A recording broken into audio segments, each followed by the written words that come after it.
7.5 billion pesos. Barik 4, gobernador dyan sa Sugbo. Tuluyan na nga bang trinador si former President Rodrigo Roa Duterte? Aba, anak ng kagwang, nagmistulang certified Marcos supporter na ang hinayupak. Alam mo Barik 4, malaki po ang utang na loob mo kay former President Rodrigo Roa Duterte. Hindi ka magiging gobernador kung wala si Tatay Digong, yan ang maliwanag dyan. Saksi po ako mismo ha, doon sa Maisog sa Cebu, na itinaas ang inyong mga kamay ni former President Duterte na maging pambato niya dyan sa Cebu bilang isang gobernador laban kay Gwendolyn Garcia. Hindi ka politiko hindi ka kilala, pero nakilala ka because of Duterte. Hindi na ako po pwedeng palampasin natin itong mga galawan ni Barik 4 na tabla din, Judas Istas Barabas. Speaking of traidor, siyempre meron ding hindi traidor at meron ding tumatanaw ng utang na loob. Alam niyo po, bilib po talaga ako dito kay Senador Dante Marcolita. Talagang tumatanaw po ng utang na loob. Hanggang ngayon, nakikita mo po ang suporta niya sa mga Duterte. Yan ang tunay na tao. Yan ang may prinsipyo na tao. Senador Marcolita, binanatan ang asong si Panfilo Lacson. Ayon sa kanya, gumastos umano ng 7.5 billion pesos nung siya ay nagiging Senate Blue Ribbon Committee Chairman, anak ng kagwang Teng Teng. O ito, magkalabasan na ng baho.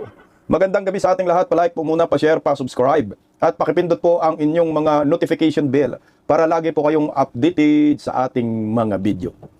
Alam mo Barik 4, nung una talagang hindi ko, parang inano ko lang ba, isinantabi ko lang yung mga galawan mo na dumidikit ka kay Bongbong Marcos, pero ngayon mukhang hindi ko na po ito matiis Kasi ako mismo, saksi ako dun sa harapan po mismo ako ng stage. Noong itinaas ni former President Duterte ang inyong mga kamay, na pambato ka niya sa pagkagobernador. Pero ano po ang nangyayari? Bakit ngayon ay dumikit ka ng dumikit kay Bangag? Anong meron? Gusto mo rin ba magkaroon ng malita? O nasampal ka na ng malita? Kasi nga, kung ikaw may prinsipyo ka sa sarili mo sa pagkagobernador, kung ikaw totoo kang supporter ni Tatay Digong na alam mo ngayon ang mga Duterte ginagago ng gobyernong Marcos, dapat dumistansya ka. O hindi ka pupunta dyan sa ginawang kakupalan ni Bangag, sa mga programa dyan walang kwenta. Di ba ho? Siyempre bilang isang DDS, masakit sa kalooban namin na ikaw ay Barik 4 na itinaas si Tatay Digong nung nakaraang eleksyon, nasabi niya pambato sa pagkagobernador. Tandaan mo, pambato ka ng mga DDS. Hindi ka pambato ni Bangag. Dahil ang pambato ni Bangag si Gwendolyn Garcia. Pero bakit lumalabas ngayon na ikaw na ngayon ay pambato ni Bangag at certified Marcos supporter ka? Bakit ko nasabi na certified Marcos supporter na siya? Kasi pag ikaw supporter ka, lahat ng programa ng isang sinusuportahan mo ay sumusuporta ka din. Kaya ang tawag sa iyo, Bangag supporter na din. Ano ba ang programang sinusuportahan mo? Kay Bobo Marcos. Ang dami. Na ngayon ito bago. Yung walang kitchen. Kaya na ginaya nila yung Duterte kitchen. Pero itong walang gutom kitchen, mga pagpag po yan. Mga leftover daw ho yan na pagkain galing sa mga restaurant. At ang pinapakain nila dyan, mga addict din Sayang lang yung pagiging DDS mo. One time ka lang magiging gobernador at hindi ka na makakaulit pa. Yan ang tandaan mo. Ikis ka na sa mga DDS. Alam mo kami galit na galit kay Bangag. Pero ikaw dikit na dikit kay Bangag, anak ng kagwang ka. Pagkaipal mo.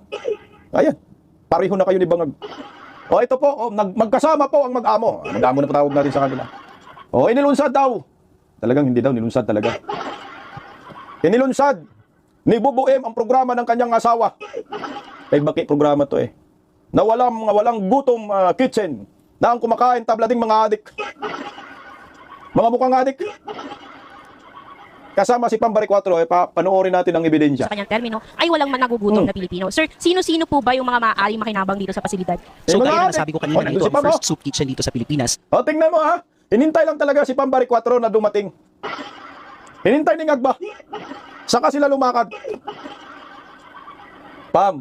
Dahan-dahan ka, silusa si Baki. Tangina, walang kwentang gobernador ito. Kahit hindi kami taga Cebu, hindi kami taga Sugbo, anak ng kagwang may karapatan kaming pumuna sa iyo, Barik 4. Dahil kami ay DDS, nakatulong din kami sa pangangampanya mo, hinayupak. Sa social media na nawagan din kami sa aming mga subscribers, sa mga kapwa naming mga DDS. Naibuto ka, kasi DDS kang hinayupak.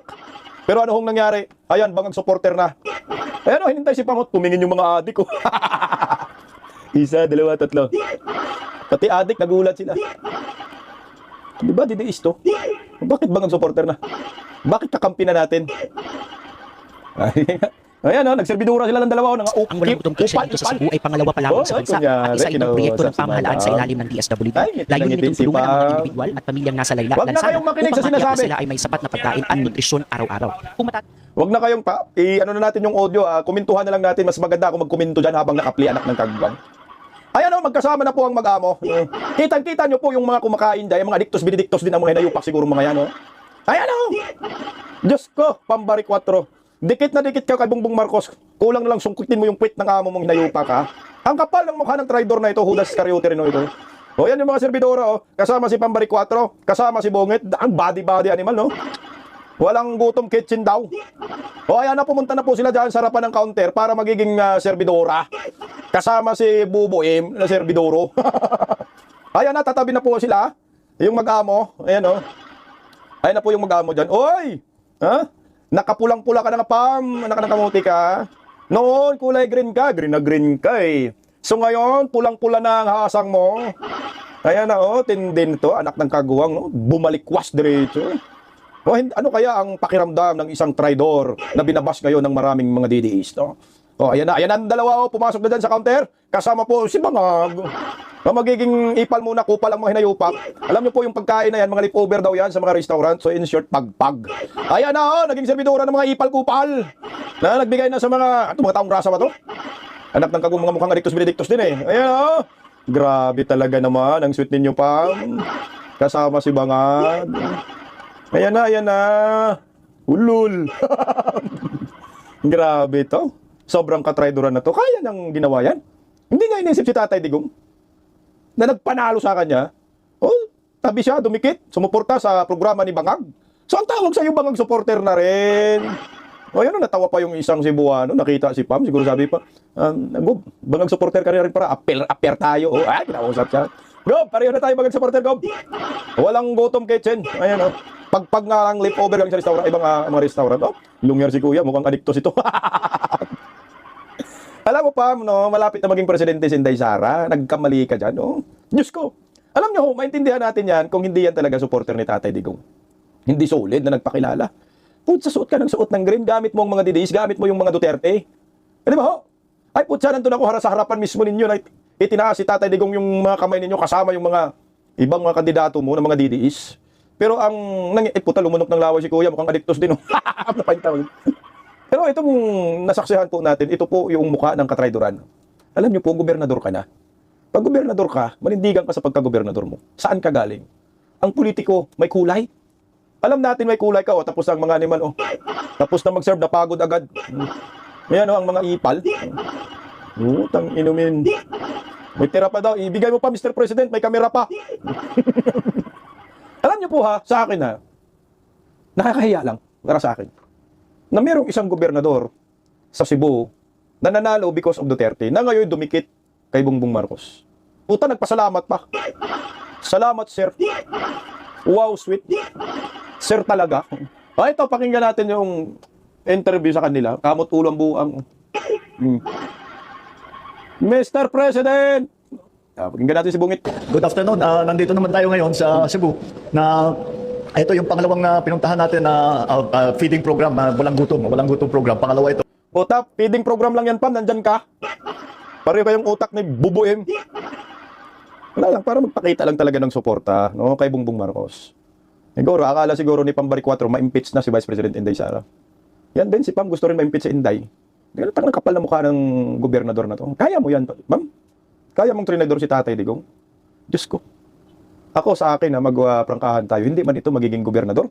Kung hindi dahil kay former President Duterte. Tama ba ako sa mga kaigsuunan nato diha sa Sugbo? Kasi kung ikaw, mahal mo si Tatay Digong, puta rin na hindi mo makuhang tumabi dito sa nakangiwi ang panga. Pakinggan natin hanggang dulo. Sabi niya dun, salamat daw sir. Salamat sir. At sa itong ganitong klaseng center ay nakakapagpakain tayo ng mga 200. At pwedeng balik-balikan hanggat maubos yung pagkain, pwede silang pabalik-balik dito dahil walang problema. Ang ginagawang sistema, pagpasok dito, i-register sila, nagkakaroon sila ng ID para malaman din namin kung sino yung mga hindi talaga madalas kumain para mabigyan natin ng tulong. So patuloy lang ito, walang gutom program at marami namang nagpapasalamat kami sa ating mga partner na sa yung Hotel Association, tapos yung mga Restaurant Association na nagbibigay din, nagdo-donate sila ng pagkain para sa ating walang gutom program. Ito yung pangalawa, after this will be Zamboanga. sa Zamboanga naman natin na ibubuo ito. So patuloy lang ito, lalong-lalo na ngayon na tumataas ang presyo ng pagkain dahil sa pagtaas ng presyo ng langis. So abangan at basta patuloy lang kami na tuloy-tuloy na magsusuporta at sana ay mabawasan na yung nagugutom at sana dumating ang araw na wala nang gutom na Pilipino. Yun naman talaga ang aking pangarap para sa atin. At least nasimulaan na natin at itong walang gutom program, lahat ng mga nakikita ninyo, pati pamilya nila ay maaaring ang pumunta rito at kumain at tuloy-tuloy namin paparamihin itong ganitong walang gutom center. Okay? Sige, salamat. Thank you. Thank you po, sir. Narinig nyo, thank you po, sir. Sir-sirin kita ngayon eh. Piniplay lang natin para meron tayong basihan sa ating content. Mukhang walang manonood sa atin ito. Alam mo, Pam,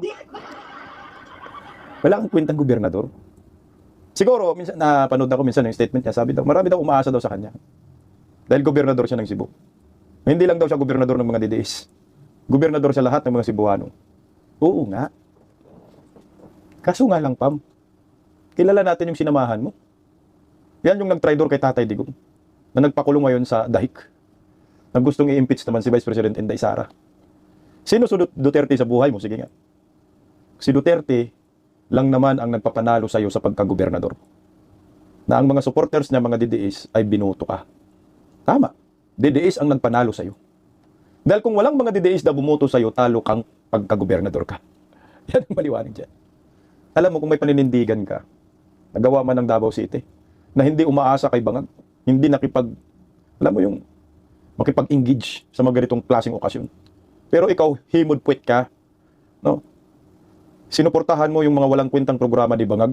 Anong saysa yan? Walang gutom, kitchen? Sino bang makinabang lang dyan? Mga adik? Mali pa nga ho yan eh. Kung ito pinag-isipan nyo po yung programa na yan, hindi dapat yan sa Sugbo. Nilagay mo dapat yan sa Sarangani Province, na kung saan maraming napiktuhan ng lindol. Oo, malaking bagay yan talaga. Sa ngayon, nagre-recover ka. Pero bakit nandyan sa Cebu? Sa Cebu ba yung lindol? Nandyan sa Cebu dahil lumuhod na ang gobernador ng Cebu kay Bongbong Marcos. May karma yan. Sa akin lang, siguro akala ni Pambari 4 ma-impeach na si Inday Sara, nagkamali ka. Si Inday Sara hindi ma-impeach. Magagaling ang mga abogado ni Vice President Inday Sara. At may numero tayo dyan sa Senado. Kaihi nga si Luistro eh. Hindi mo nakita to, Pam. No? Ito panoorin mo, Pam. Yung suporta ng maraming Pilipino kay Inday Sara, ito 10 lang Ayan, Pam. Diyos ko. Duterte nagpanalo sa'yo. Dapat kumapit ka kay Inday Sara. Alam mo, yan Yan grabe yan si Inday Sara. Diyos ko. Ito yung, Pam. Yung trinidor mo na pamilya, dinubog ng taong bayan. Yung trinidor mo na pamilya, hayan ka. Magiging presidente sa 2028. Sure na po tayo dyan. Ayan Nakit. Di ba, Pam? Wala na. Guwapa kayo si Inday Sara. Si Pam Bari 4, swangit kayo.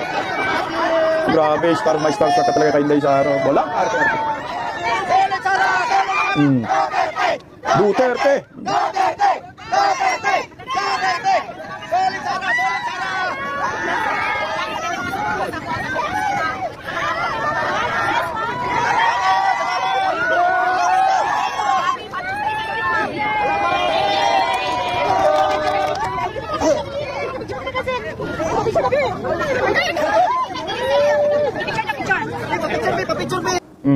Nagkamali si Pambari 4 ng desisyon dito na iniwan ng mga Duterte. Ang gobernador nagipit, kay Bangag kumakapit. Kasi akala siguro ni Pam ma-impeach Inday Sara. Malabo, Pam, ma-impeach si Vice President Inday Sara. Magaling ang defense team na si Luistro nga, ayan, nilamon ng buhay. Kaya mali yung mga decision mo. Sana maka 2 terms ka pa. Alam niyo po, meron daw pambato dyan si Mayor Baste, na gobernador sa Cebu. Alam niyo po ba kung sino ang pambato ni Mayor Baste dyan? Ng PDP? Duterte din. Board member yata, kung hindi ako nagkakamali, malamang. Iyak ka na dyan, Pambari 4, at maagaw na talaga ng Duterte ang Cebu, na Duterte talaga ang pangalan. Ikaw, bigyan ka rin ng pagkakataon lang, pero anong ginawa mo? Masyado kang dumikit kay Bangag. Hindi dapat, hindi ka dumidikit. Hindi naman kailangan na pumunta ka dyan, dumikit ka kay BBM. Ang gawin mo sana, nagpadala ka na lang ng representative from Capitolio Province of Cebu. Hindi mo ikaw talaga himudpit. Salamat sir, salamat, sarap mo tamparusin eh. Ito, pakinggan po muna natin ang balitang ito. Hugas kamay si Jingle Luistro na nilamon siya ng buhay. Naknangkagong sayang yung pera ng taong bayan dito sa mga kongresistang ito. Pakinggan po natin mga kabisda. Pumalag si Lead House Prosecutor Congresswoman Jerwin Luistro sa kumakalat na balitang kinain umano siya ng buhay ng defense team ni Vice President Sara Duterte. At mula po sa Senado, may express report si Marian Enriquez. Marian, nagpapatuloy ba itong pre-trial conference ngayon at ano ba ang naging reaction dyan ni Congressman Luistro?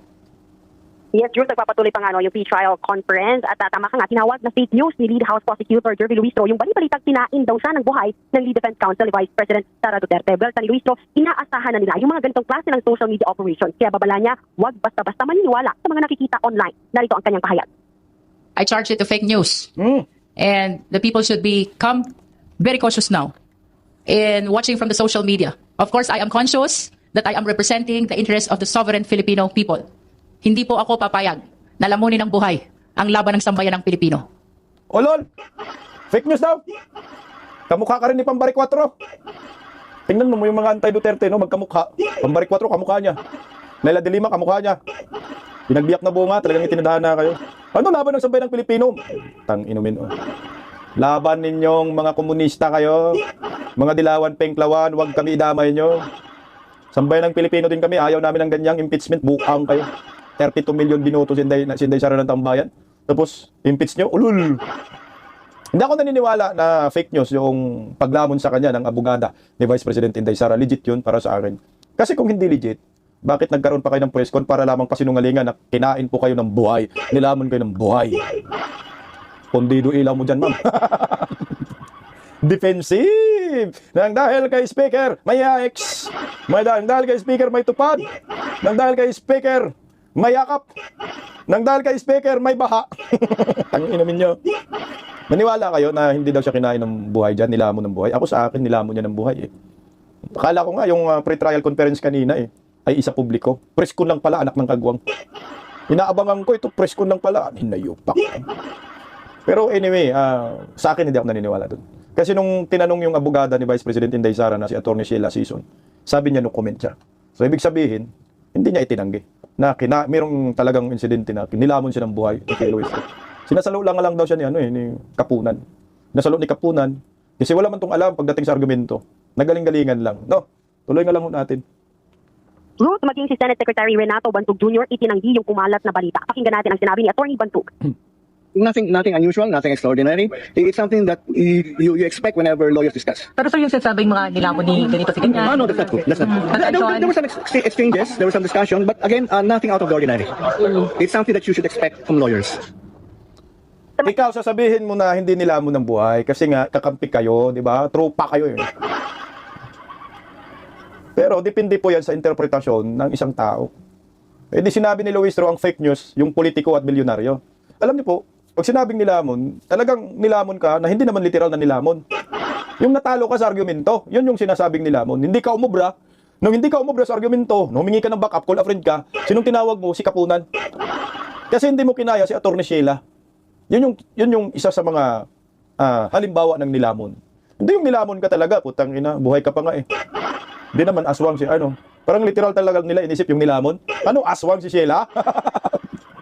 Kinain ng buhay, anak ng mga animal. Yung ano lang, yung tipong hindi ka umubra, nagkaroon kayo ng debate, argumento, hindi nagpatalo itong si Atty. Sheila, kaya ang tawag dyan, nilamon kayo ng buhay. Nag-hire pa sila ng bagong spokesperson. Ano man, gastos na naman tayo dyan. Yan po ang totoong nangyari dyan. At ito kasi nga, itong si Luistro, dilawan, nahati ang dilawan ngayon. Gusto yung threshold ng conviction labang kay Vice President Inday Sara ay ibaba. Nagulat pa ako dito sa post na ito, sa statement na ito. Ayan kilala nyo to? Si Makalinta.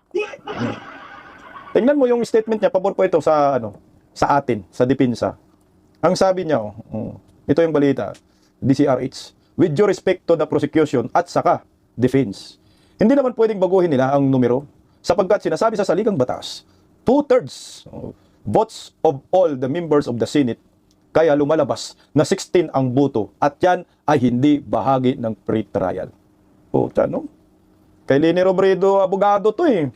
Pero yung kanyang pahayag, pabor po sa atin yan. Na tayo rin nanindigan na 2/3 votes ang kailangan for conviction. Iyak si Luistro nito.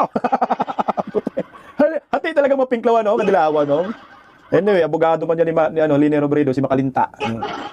Ayan na, nagsalita ng inyong kabaro ha. Tapos sasabihin na naman ninyo, hindi 16. Kaya dapat kalimutan nyo na mga bubonistang tanganista na hindi 16 votes ang kailangan for conviction. 16 po talaga yan. Kahit anong gawin ni Santa Maria yung din, lotog din ako. 16 talaga yan. Kahit anong baluktot ni Panpilo Lacson, 16 talaga yan. Kahit anong sabi ni Rapi Tulfo, 16 talaga yan. Mahiya kayo sa mga balat ninyong markabuhaya. O ito, speaking of Lacson, ayan, pag-usapan na natin si Lacson. Ito po yung banat ni Senator Dante Marcolita kay Lacson. Gumastos umano ng 7.5 billion pesos itong si Lacson. O ito, pakinggan natin si Senator Rodante Marcolita. Kayo lang pala ha, o ito pa. Nabanggit mo kanina na yun daw pamumuno ni SP Alan na 28 days ay gumasta ng 700 million. Oho, 720 million daw in 28 days. 700 million in 28 days. Opo. Parang panahon pa ng parang anarchy. Ganun, ano? Oho. At ang nangyari lang ay nagkaroon para ng isang paghihiring na hindi naman talaga inauthorize. Oho. Ganun pa yung kanyang ganun yung kanyang okay, oho. nakalimutan niya din. Sa panahon niya, 10 buwang singkad ang nakalipas. Hindi siya tumawag kahit isa man lang na pagdinig sa flood control. Ngayon, sumahin mo yun, Jen. Kasi ang pinanggalingan niya is 25 million expense per day ng Per day Senado. pala ng Senado. Kaya nakwenta niyo yung 700 million eh. So 28 days times 25 million. 700 million. Ngayon, kwentahin mo yung 300, yung 10 months times 30 days. Ilan yun, Jen? 10 di 300, no? 300 days times 25 million. Opo. 7.5 billion pesos ang ginastos namin. Pero ni isang hearing ng flood control, hindi siya nagtawag. Alin ang mas magastos din? Ay, siyempre, mas malaki billion yung pinag-uusapan. 10 buwang singkad din. Okay? 7.5 billion pesos, ni isang pagdinig, wala siyang ginawa. Baka maging punto niya, teka lang, ano na naman ako sa Blue Ribbon Committee, hindi naman ito niyang kabuuan ng Senado. Hindi, sinasabi ko yung hindi mo pagtawag na di ba? Ng pagdinig. Kasi hindi lang naman yung Blue Ribbon ng buong Senado. Yung kabuuan ng Senado, na ikaw ang Blue Ribbon, wala ka man lang naipasa sa sarili mo na magtawag ka kahit isa lang. Bakit naman? 10 months. Pagkatapos sabi niya, narinig ko siya in interview, magtrabaho na tayo. Sana naman kanya, yung minority, makipag-cooperate na. Pwede ko bang marinig mula sa kanya? Nasabihin niya ang mga pangungusap na ganito. Ngayon pong natapos na po ang aming power struggle. Ako po ay naniniwala na ganap na po kaming makakapagtrabaho ng maayos. At ang unang-una ko pong ipagpipilitan kung sino man po ang chairman ng Blue Ribbon Committee. Kailangan magpasya na sila. Gumawa ng isang schedule. Kung kinakailangan ay weekly ang Blue Ribbon Committee sa flood control hanggang sa ito ay matapos. Dapat daily. Pwede ba? Hindi, kahit na weekly lang, okay na ako eh. Okay na kayo? Kasi marami namang ibang mga issue kasi na kinakaharap din ng Blue Ribbon, hindi lang naman flood control. Ngayon, kung ang subcommittee binigay kay ganito, yun, pwede siya mag-araw-araw kung gusto niya. Ngayon, para lang malaman natin na talagang seryoso sila na magtrabaho na tayo. Kasi dapat yun ang priority.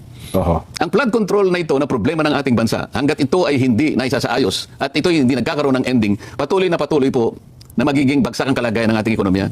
Wala na pong gusto mag-invest sa atin. Wala. So ngayon lang, tingnan niyo yung gusto mag-invest sa elektrisidad. Umaalis na sila eh.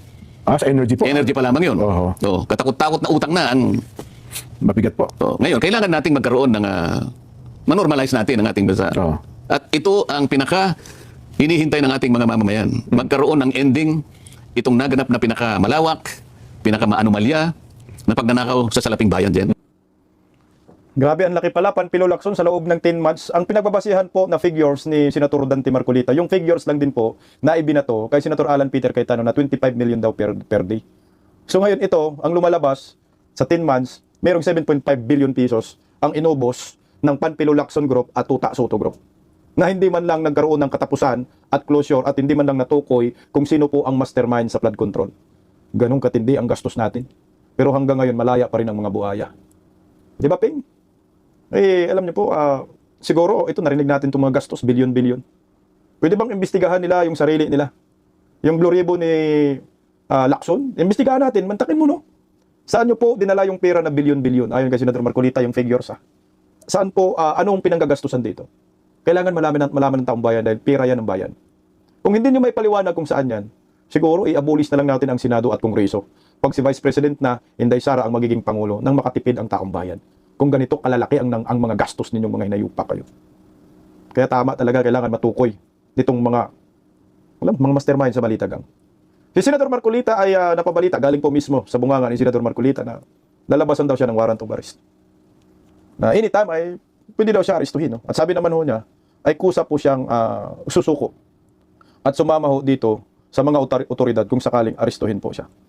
Pero ito, hugas kamay na nga ho ang gobyernong nakangiwi ang panga. At naglabas po ng pahayag mismo ang kapulisan. Narito, pakinggan po natin. Wala daw warrant of arrest eh. Natunaw yung warrant of arrest. PNP nanindigang walang arrest warrant na hawak laban kay Senador Rodante Marcoleta. Si Vic Sumintak sa report. Niliwanag gayon ng liderato ng Philippine National Police o PNP na kinikilala nila ang kalayaan ng hudikatura at walang umiiral na utos laban kay Senador Rodante Marcoleta. Sinabi ni PNP Chief General Jose Melencio Nartates Jr. ng pambansang pulisya ay walang anumang inilabas na Special Operational Directives na may kaugnayan kay Senador Marcoleta. Ayon kay General Nartates, kikilos lamang ang PNP para ipatupad ang arrest warrant kung ito ay opisyal na galing sa competent court. Inahayag naman ni PNP spokesperson Police Colonel Allen Reyco na malinaw ang posisyon ng PNP na handa naman ang PNP na ipatupad ang arrest warrant kung mayroon. Subalit sa ngayon ay walang hawak ang PNP laban kay Senador Marcoleta. As of now, the Philippine National Police has not received any official communication regarding said warrant. But just like any other warrants po, once we receive a warrant, just like any other warrants from a competent authority, we will execute and we will implement. Ginawa ng PNP ang paglilinaw matapos ihayag ni Senador Marcoleta na nakatanggap siya ng impormasyon na posibleng mayroong arrest warrant na ilalabas kaugnay ng reklamo laban sa kanya na may kinalaman sa sinasabing non-disclosure ng 75 million pesos na campaign donations na kanyang tinanggap noong nakaraang 2025 midterm elections. Mutya, no, hugas na kamay ng mga kapulisan. Wala rin daw eh. So ano to, natakot ba kayo? Kasi pag iparesto si Senador Marcoleta, puta, peopleware pa talaga.